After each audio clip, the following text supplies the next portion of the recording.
Welcome to Live with Greg, or Live with Greg, depending on semantics.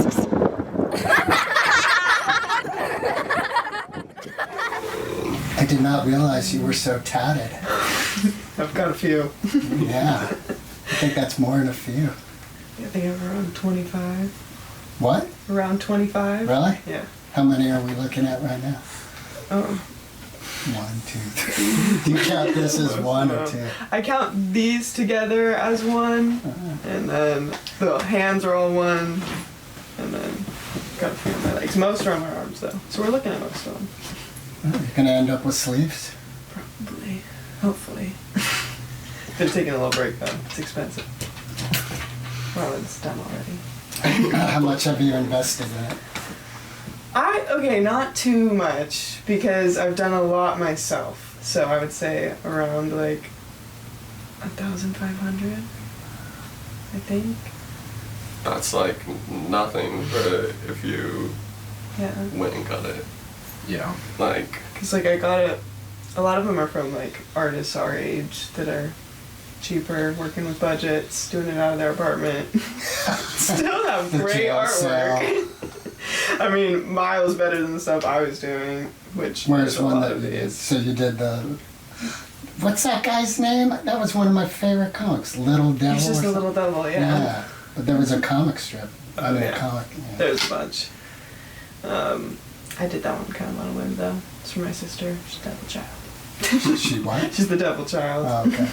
Thought you said she died and I was like, Japan or something. I was like, whoa, all right. Would have been a... and so you got a little. So to honor her. I was like, there might have been a lot of other options. Right, yeah. All right, so we're here with Liam, Charity, and Son, the band we're forming. Charity and Son. I think it could work. Yeah, we pull it off. Yeah. Who's going to be lead singer? Yeah, I think that's all you. From what I've heard so far. Is it a punk band? We could be. We're open to anything. Are you, bro? Yeah. Techno punk. That would actually. I could go with some Yeah. techno punk, yeah. What's the name of that band that you turned me on to yesterday? Oh, I don't know. Hurricane? The name of it.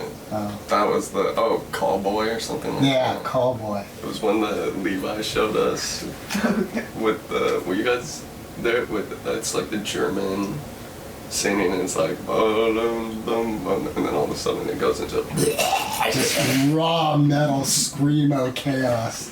I was fucking with that this morning. that's a good one. Yeah, I love that. Alright, so here's my first question for you guys. How do you deal with the presumptuous elders in your life?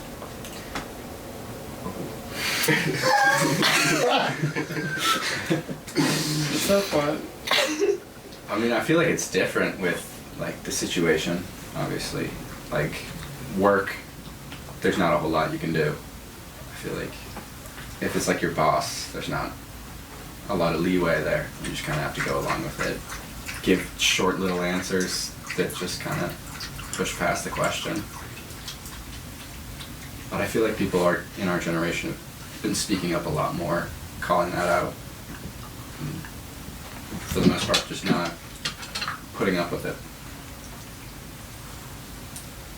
So do you think it comes up?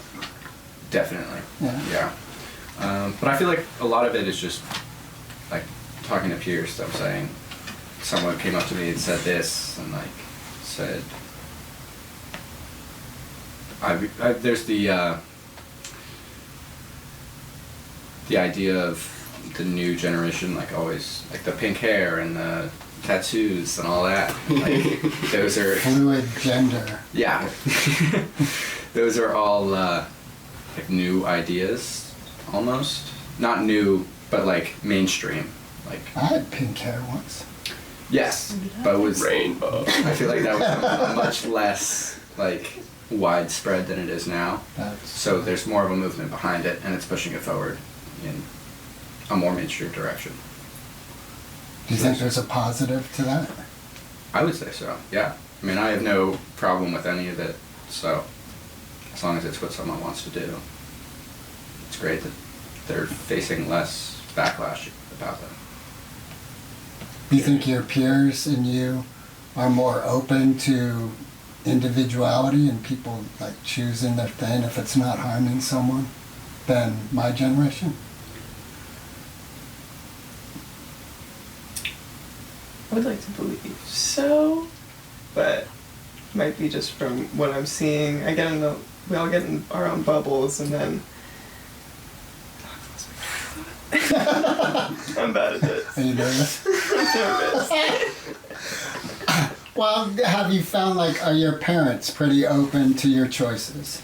Well, see, when you first asked the question, I immediately thought of my parents, and I was shocked by it because I don't handle it very well. My normal response is avoidance, just not talk to them because they haven't been as accepting in the past, and especially with like the past election, my family delved into some politics that I did not agree with, and it was a lot, so I just avoided it because when I was in those moments, I just wouldn't back down. I didn't care to not state my opinion and not agree. So I feel like a lot of people, I definitely like felt our generation and like people like, I can't word any of this right. You're doing great. I'm sorry. Well, all right, so one of the political aspects that I'm super into is racism and trying to bring equity to our society. Yeah. Do you think your parents are open to that conversation? They have not been in the past. My dad, he's more moderate, but he still just like doesn't believe what he doesn't see, and so he doesn't think racism and sexism and all of that like really even exists anymore. Like he doesn't believe in microaggressions and stuff like that because he's like, oh, I work with people of color and women in a high position of power and in a good job, so like he's like, I don't see it. I don't see the sexism, even though I hear it coming from him sometimes. And the small comments, I'm like, you're just kind of blind to it all. And then with my mom, it was more like aggravated and stuff. Like I would put out Black Lives Matter posters in the yard when COVID was starting and all that, during like George Floyd and that, but she would go and switch out with a Trump sign and throw mine in the trash, and we just go back and forth. It was a lot. That is a lot. It was bad. Wow. So yeah, we didn't talk for a while during those points because if we did, it was just screaming back and forth. So you were sequestered in a home with your mom, who was a strong Trump supporter. Oh yeah, Fox News on all the time. Wow. It's interesting.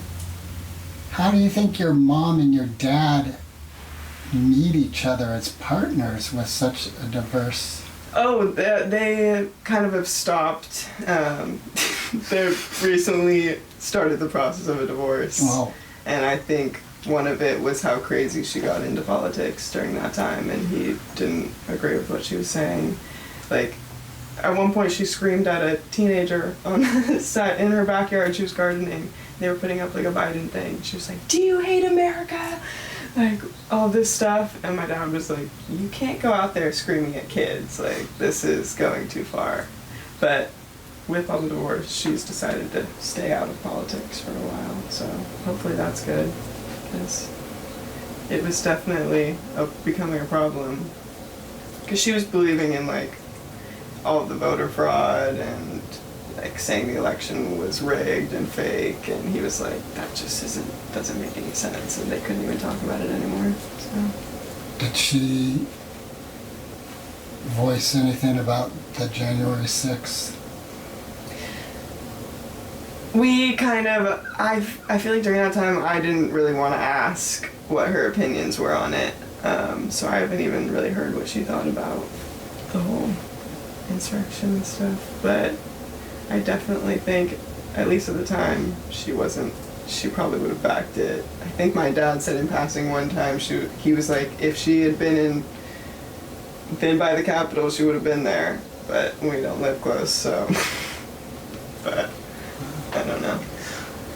What do you think are the roots of her making that choice? She's a complex woman. She comes from a interesting family. Just very stuck in core values, but I don't even know, they're not religious, so it doesn't really make sense to me. And they grew up in California she did for most of her life, and their family and our family, so I don't get where the right wing comes from when you live in such like a liberal place, but I think she's just easily influenced and likes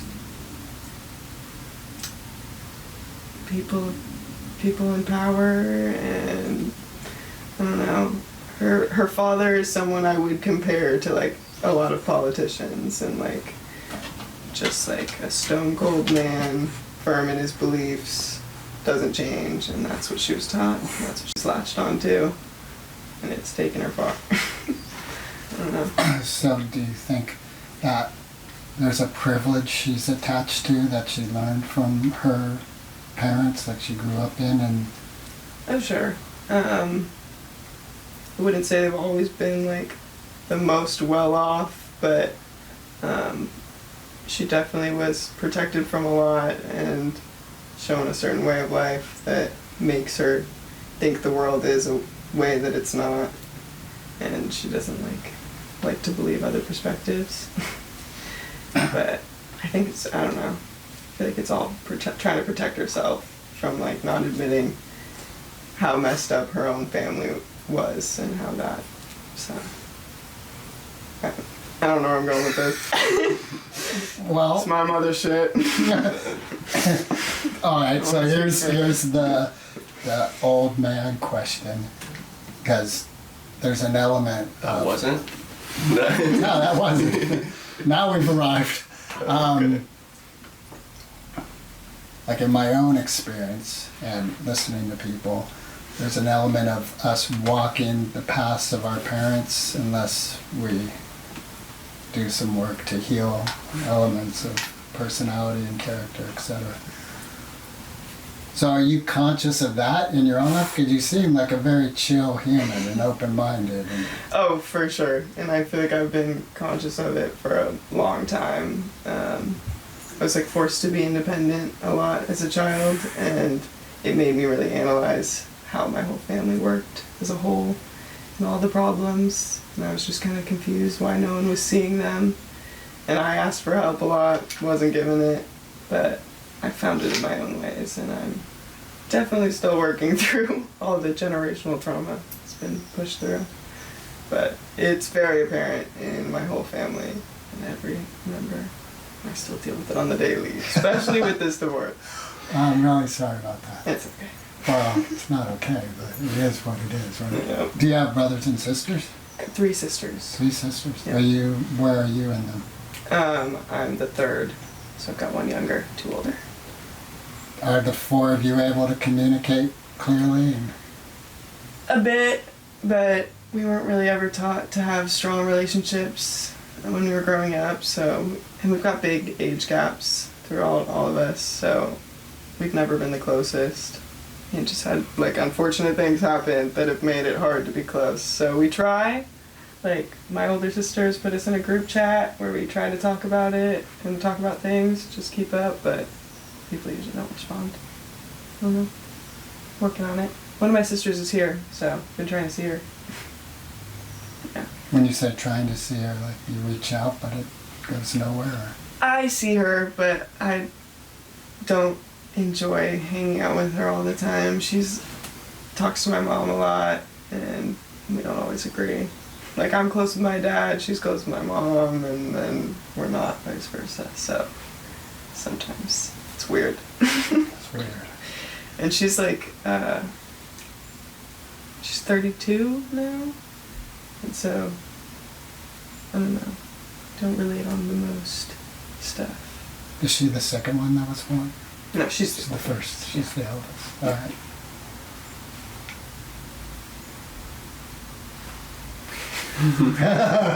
Are you gonna let this go live?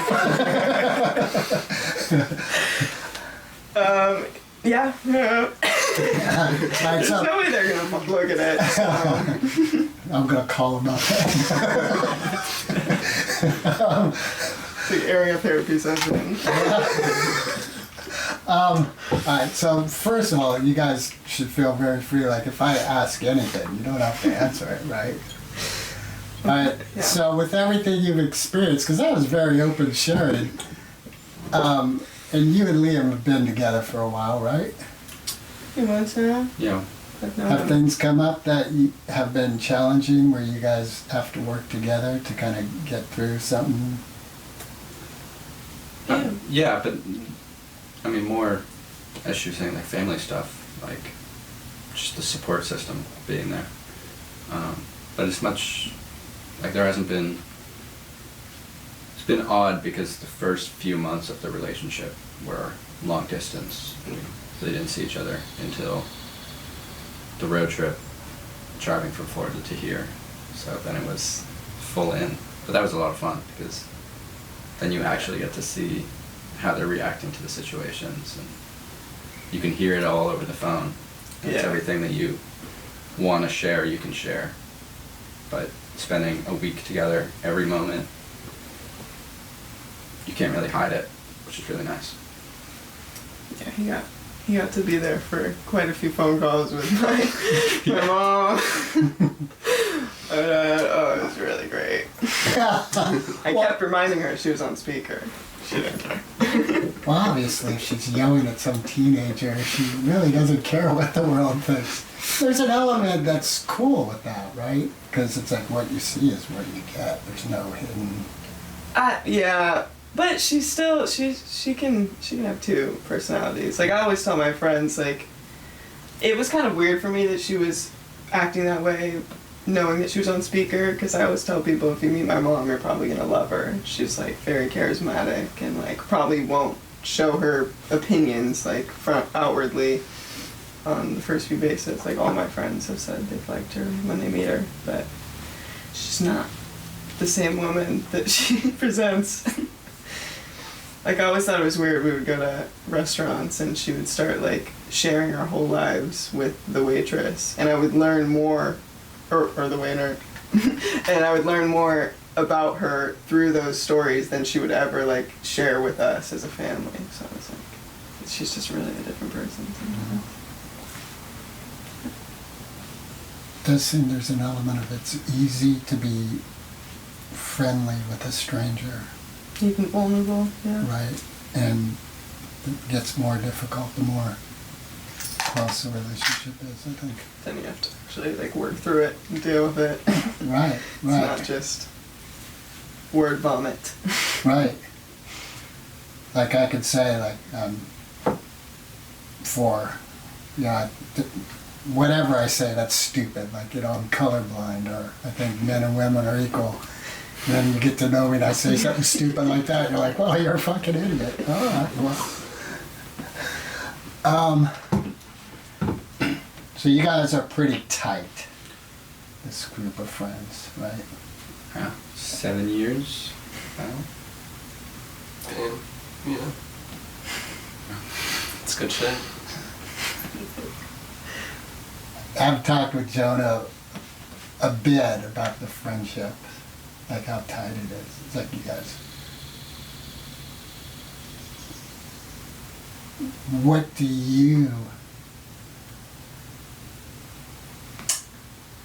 What's supported in your life with this community you're part of? I mean, everything. Like, high school, I know for a lot of us, was a really tough time. Just mental health and school and everything going on. And I know that a number of the friends in this group, that's how I got to know them, was by sharing that similarity, that we were both going through a similar thing and we were trying to help each other, brighten each other's lives. And I mean, I'm extremely thankful for all of that, just because they'd be there to listen, they'd be there to talk, they'd come pick me up, go on a walk, do whatever I needed to do.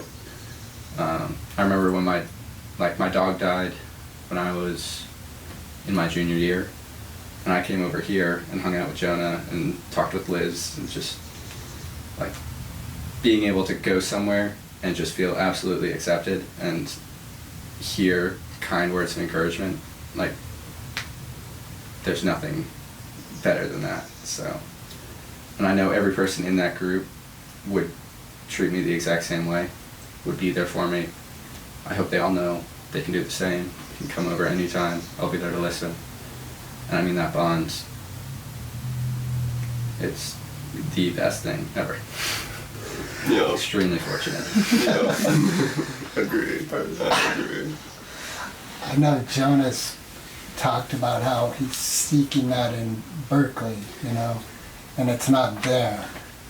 Really feeling the whole, well, like not WHOL, HOLE. Do you experience that? Oh, for sure. I've like experienced it since freshman year of high school, after I left all these people, because I moved to North Carolina then. And I just, still to this day, I've met a lot of great people, but I've never met like a whole group of people that are like 10 out of 10 friends. And they've helped me so much from like the second I moved away. Every time I'd come back, like even if I hadn't texted with someone in a few weeks or something, it would felt like I just fit right back into the puzzle. Like I had never left. And it's always been like that every time I come back. And I just always get so excited to come here. Because they really are, like, y'all are more my family than I feel like my family is. So, I'm so grateful. Fuck yeah. At school, Fuck yeah. it's very similar. Just, there are some amazing people that I've met at my school, but often they don't get along, or there's some differences that it's not, you're in a room with 6 people that you can trust with your life. It's, you're in a room with 1 person that you trust more than anything, 3 people that you're good friends with, and 2 that you have never met before. And so there's never that just complete security in the group that you're with. And I mean, I miss that, but it has been a lot of fun just to balance that. Because I know going out, we're all going to spread out across the country, the world. And I know with technology, we can call each other, we can FaceTime, we can do whatever. But I'm just waiting on that teleport device. yeah, that'll be nice. Yeah. Need to invent that. Yeah. But, sorry to interrupt. Yeah, but it's, I mean, it just feels like we left the nursery when we graduated. And now we're at like some middle point. Just what's the word? We're in limbo. Entering the real world. Well, have you had experiences where like you're challenged, just maybe emotionally, mentally, whatever it is, and you think about this group and you're like, I'll be all right, I got this, without even having to contact them, just them in your psyche? Jonah and Jacob especially, I could just imagine what they would say. And that has been very helpful. I usually do end up calling them just because I want to hear them say it. But there have been probably 4 or 5 times where it was almost word for word. And it's what I needed. It's what I needed to hear. And it was perfect. Just completely different situations. Just. You know, what I'm hearing is like there's about 10 of you, right? Yeah. I mean, the group morphs too, obviously. But it seems like they're, okay, let's say 6. Yeah, it's usually Like 6 of you in a room, totally transparent, totally vulnerable, like it's all out there, right? That's pretty rare. Yeah. And yeah, I definitely think for me at least I've gotten like too used to just being like having people who I'm like, oh, I can just be 100% myself and it's all gonna be good, and then yeah, I'm like, oh, that's not actually how it works all the time. But that's definitely something that I'm like, I always know, and especially you and Jacob, and everyone, obviously. But not to mention any names. But just like for me, I'm like that.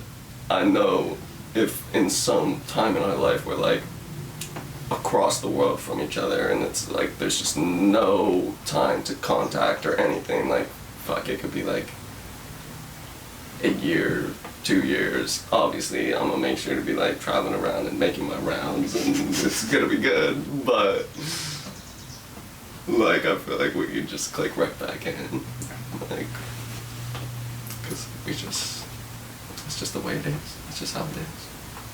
We're all for life. Yeah. I can't wait for weddings. Yeah. What about deaths? Don't talk about that. What the fuck was that? We recently had to go to a funeral, and I kept thinking about that. Yeah, that was. Cause oh god. We were like, Yeah, no. it has But I come mean- up already. It was rather, yeah. Yeah. It was along our trip. We stopped in San Diego to visit and go to the memorial service for her father's childhood friend. But it was just such an amazing experience. Having never met him, like only hearing a little bit about him from Charity. Like 15 people going up and crying and sharing such amazing memories about this one man. Like knowing that, yeah, someday that will be us. And I mean, it's awful to think about, but it's good that there will be that many people there to remember.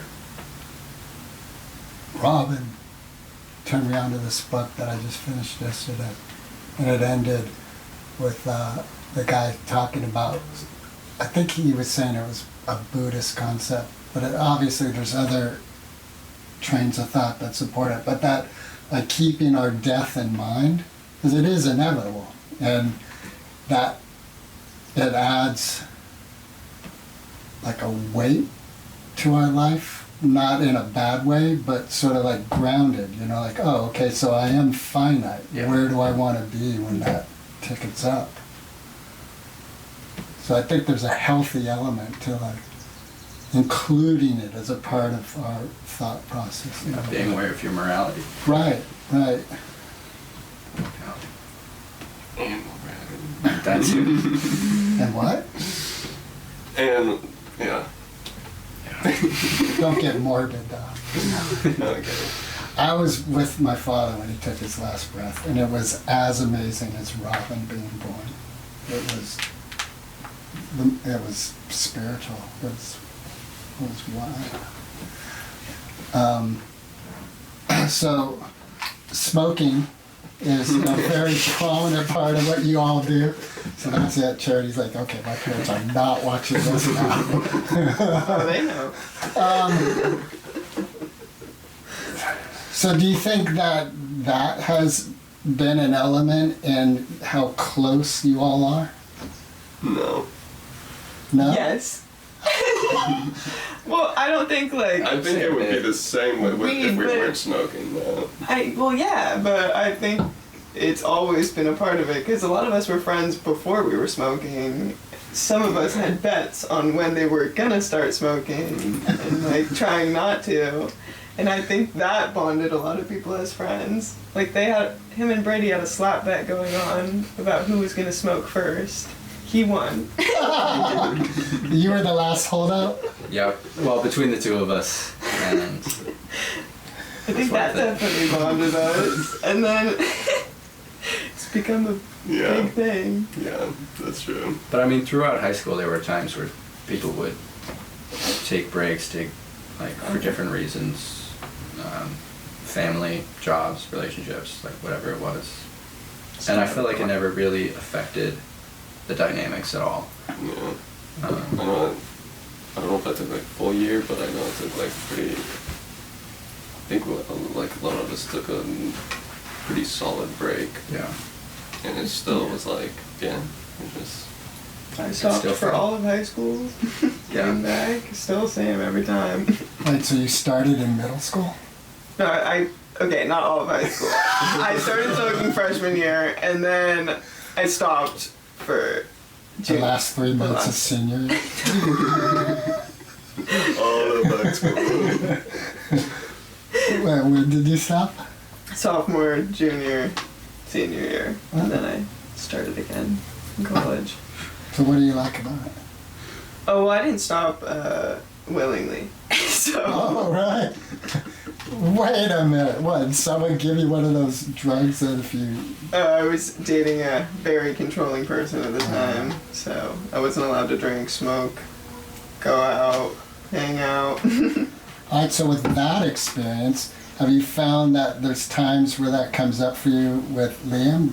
You know, like not based on reality, based on sort of a stored memory thing? I mean, I got out of that relationship. We did it for like nearly 3 years, and then I broke up with him halfway through freshman year of college. So it's been a while now, but I'll still find myself like in my brain sometimes saying things that like he used to say, or but I'm used to it at this point, and I know it's all like everything he said was crazy, so it doesn't really, I'm kind of all over that and healed from that. But it was a problem in past relationships for sure. Gave me trust issues and just everything, but I cannot be controlled anymore. Period. So you say. The red pill or the blue pill? Well, it is wild, like, because with the studies I've gotten into with racism and stuff, and stored trauma is a big part of learning about that, and how it can be even passed on kind of in a DNA manner. Generationally. Right. So it makes sense that the relationships we're in, there is a programming involved that might need to be reprogrammed.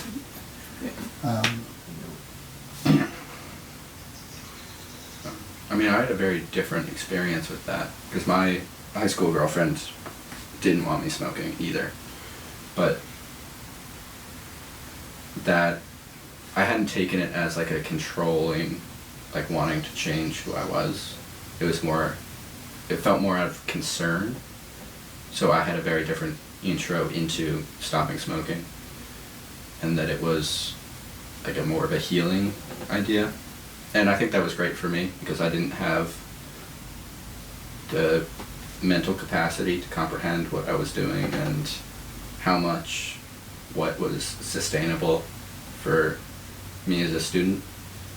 So then going back with it, and I've talked to Jacob and Jonah about this a lot, where like defining your relationship with weed has been really helpful for me because then I'm not using it for a goal. Like I don't use it to sleep, I don't use it to eat, I don't use it to do anything. It's recreational. And I feel like that's helped me just have it as something to do with friends, just have a good time. It'll help me relax, but that's not the, I'm stressed out, I do need to smoke. So I think that was really helpful, just the compassionate idea of stopping smoking. But it's more like for your well-being instead of I own you. Yeah. Which is Yeah, I hilarious because agree. now she is a complete stoner. Well, yeah. So, any of you messed with hallucinogenics? Yeah? Yep. Both of you? What'd you guys use? Did you do it Shrooms. together? No. No, we haven't. So shrooms, Shrooms and acid. shrooms and acid. Did you find a difference between the two? So shrooms was not as much of a great experience for me, just because we just ate them, and I felt very sick just from the taste and having them in my stomach just dry. So that was the only time I've taken shrooms. So I wouldn't think of it as like a fair comparison. But both were a great experience for me. It was never overpowering. like I could switch back into having a conversation. And one time I was just completely alone, and then my roommate came back, and I lost my visuals, I lost whatever I was going through at that moment, and it was just normal. So I've never really had like a full body experience I hear about. What do you mean, like a full body experience? Well, because the first few times I took LSD was with other people, and they would be, like afterwards we discussed it. I just felt like I had a much calmer, more, like entering the trip, I sat back and I said, okay, I've taken it, I've got to let it go, do whatever's going to happen, and I'll be okay in the end. And then I looked over and my friends were crying. It was honestly a terrifying experience because they were saying like, I shouldn't have done this. This was, like I was not in a state to take this drug. Somebody get me out.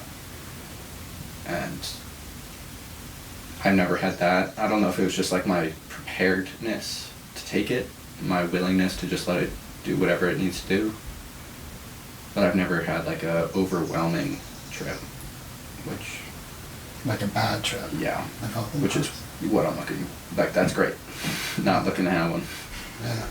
Yeah, I don't recommend it. Yeah. I could go for an overwhelming good trip where it's like I'm sucked into it and I can't get back to reality for a little bit, but it's like a good thing, like spiritual. That I could go for.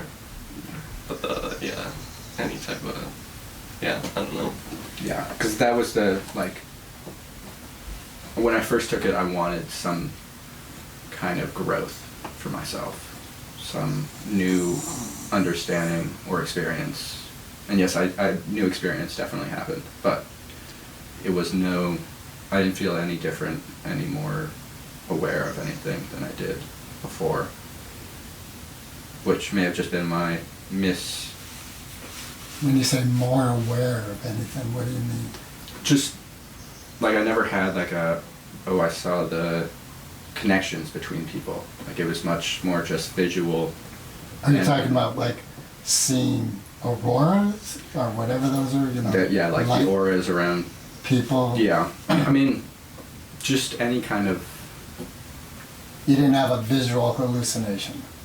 I would have like, it would be the trees are moving, the waves are like spiraling, the clouds are moving like waves, but it was never like the. Like a face my- melting yeah, or yeah. chaos like that.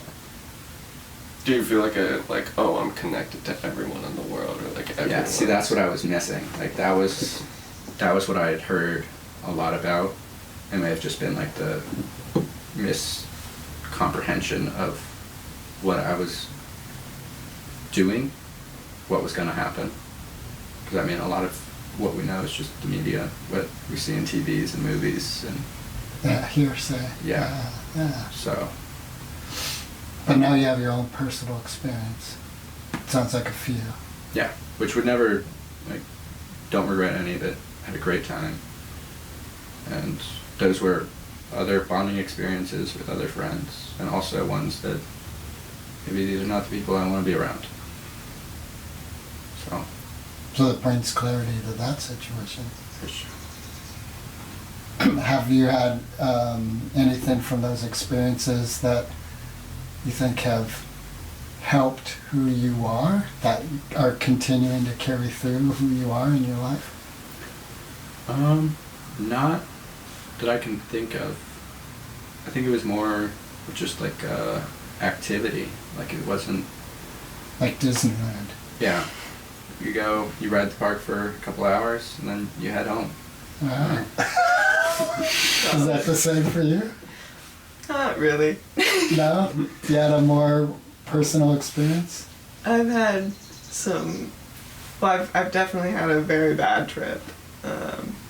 Taken shrooms 3 times. The first time was definitely like a trip to Disneyland. I went to a carnival. Oh, not carnival. I went to, imagine. I went to church, but it was like a carnival. I went to a concert Uh-huh. and then just like went home with my friend and we hung out and that was just like seeing some cool lights at the concert, but nothing too crazy. What concert? It was Peach Pit. Okay. I could not tell you what they looked like still. I can tell you exactly what the opener looked like, and she looked like an angel from heaven. And then there was this really like 7-foot tall man in front of me who was definitely sent from hell just to spite me. And I forgot I could move around him, so I was just stuck there. But then the second time I took him, I was not planning on doing any drugs that day. I was going to my friend's house. She called me, said that they were taking acid, so if I wanted to do something too, made the decision to go buy some chocolate shrooms from the park, ate 3/4 of the bar when I was only supposed to have 2 pieces, and it was god awful because my friend's acid ended up not working, and I was just sitting there tripping out, seeing everything.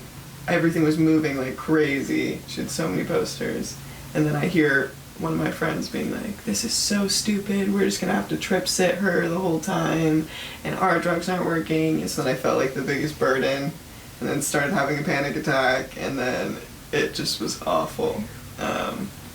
And then I kept forgetting I was on shrooms because I made myself go in her room alone for a while, and I kept trying to sleep, and then I would be sent to hell. Oh, wow. And feel like I was stuck there, and I was convinced every time I'd wake up that I lived in a panic attack and that it was never gonna go away.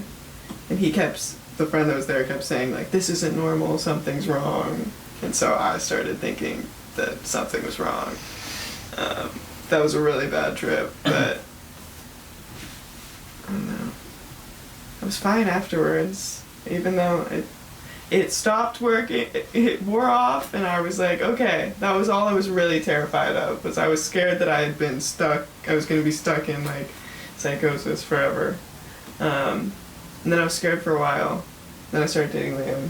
We were talking about shrooms. I was like, I feel really good right now.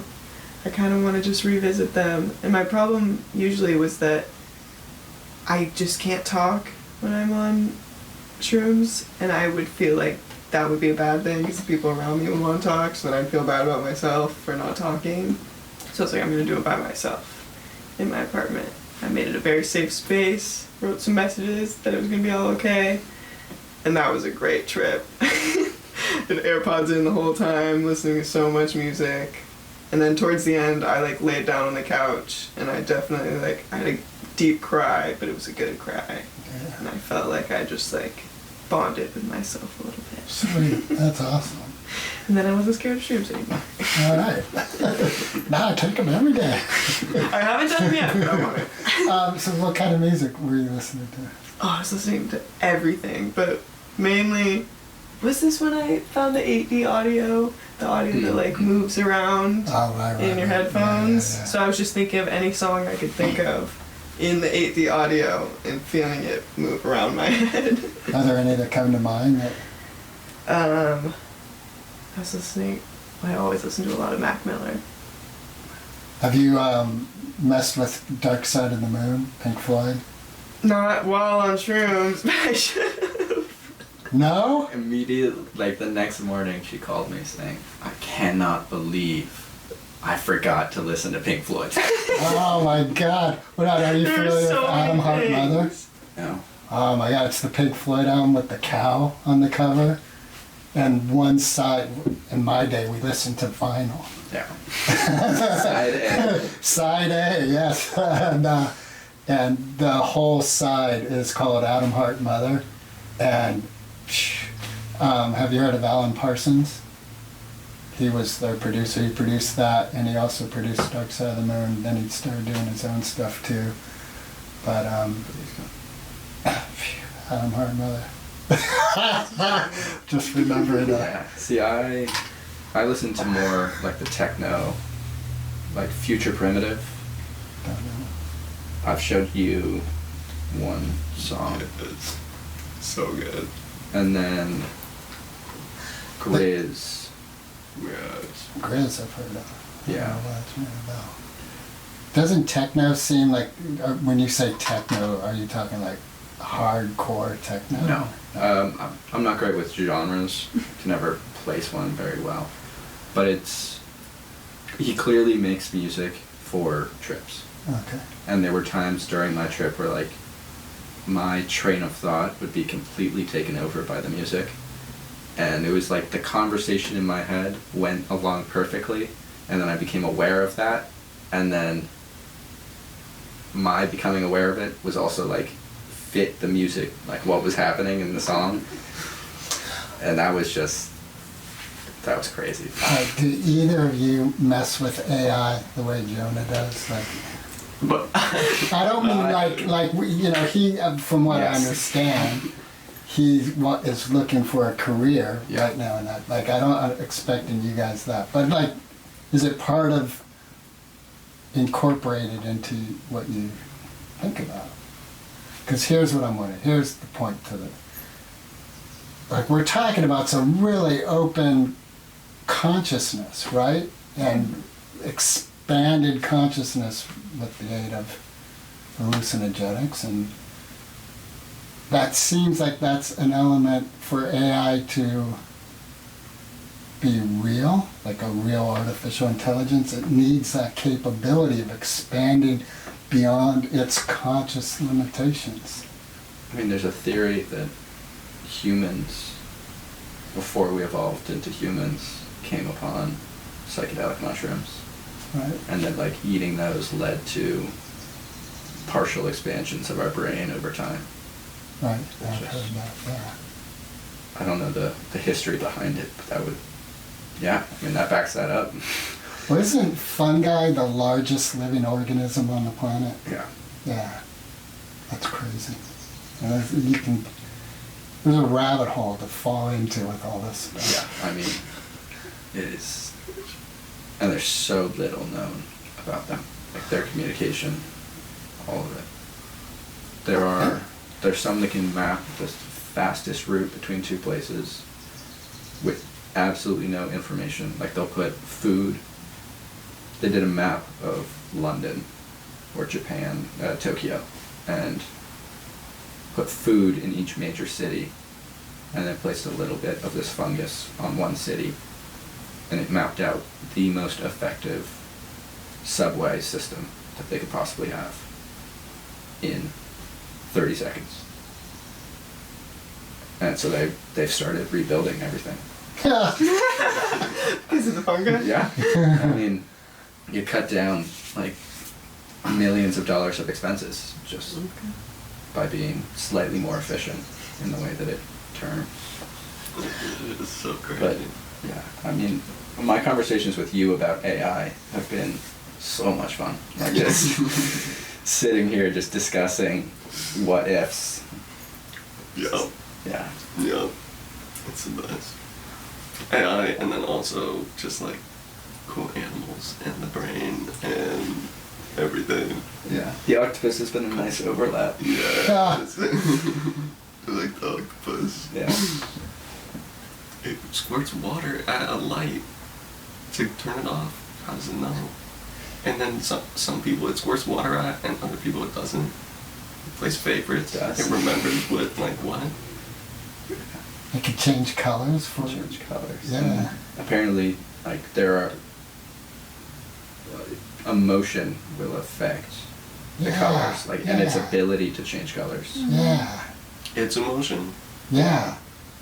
What the So Like like I if saw it got angry and it darkened and then ink came pouring out. yeah. And that's like a reflexive response. Like, damn. Yeah. It's not like I'm angry, so I'm gonna turn myself this color. Doesn't seem like it because it's like it seems like it's like flushing, like when you flush red with rage, like that is you have no control over that, but your body's response is far deeper than that. Do you think our emotions are a choice? I think our response to them is, but not the response to the situation, the stimulus. So you think like anger is a reflex? Like Yeah. I don't think you can completely train out anger. Like I think you'll feel it, but then if you express, like expression is a choice. in the way it's expressed. Yeah. And even, I think it's possible to feel anger rise up and then wash through and not even really participate with it. It's more like a tidal element. It's kind of how therapists have described a lot of life to me. Yeah. Everything's just a flowing stream, all your thoughts and emotions. And sometimes things will come out of the water, other times you'll reach into the water, grab them out, but it's your choice to keep it. And if you just put it back, it'll go around, come back upstream again, but it's always going to be there. That's very like, that's like a Buddhist, right? That's been involved in some like Buddhist practices. Absolutely. I think any more and conscious- more and more with that like Buddhism, it's like, man, they kind of got a lot of shit right. Hey. Yeah. Yeah, one of my favorite Buddhist things I heard is this Buddhist monk said that with meditation and consciousness, it was like the ocean. And the deeper you go, the quieter the ocean is. So there could be a raging storm on the surface, but if you're connected real deep, it's just calm.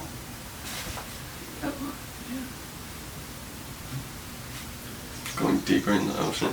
Yeah, so like if you were out in the wide open ocean, and there's a raging storm, 100-foot waves, just madness and chaos. If you dove down 100 feet, you'd be totally calm. So then is that like a reverse river type situation? Because like river, like let the river is the emotions passing through you. Is this like the storm is the emotions? Yes, So if you just- so that's on your surface, yes. And if you're connected to deep in yourself, you know who you are on a very deep, conscious level.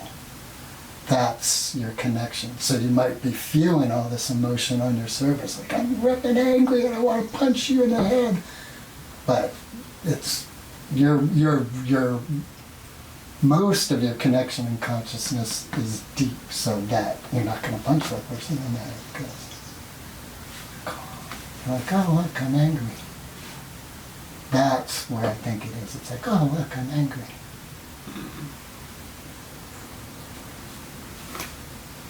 Yeah. You know.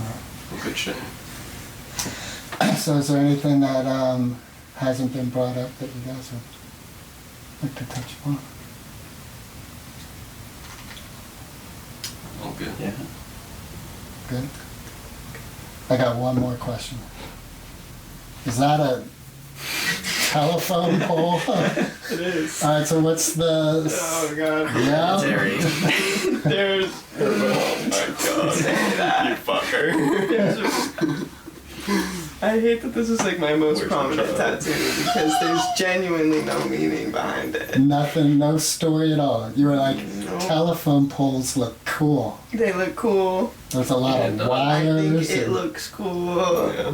Makes me look badass. So what did you go into a studio for it?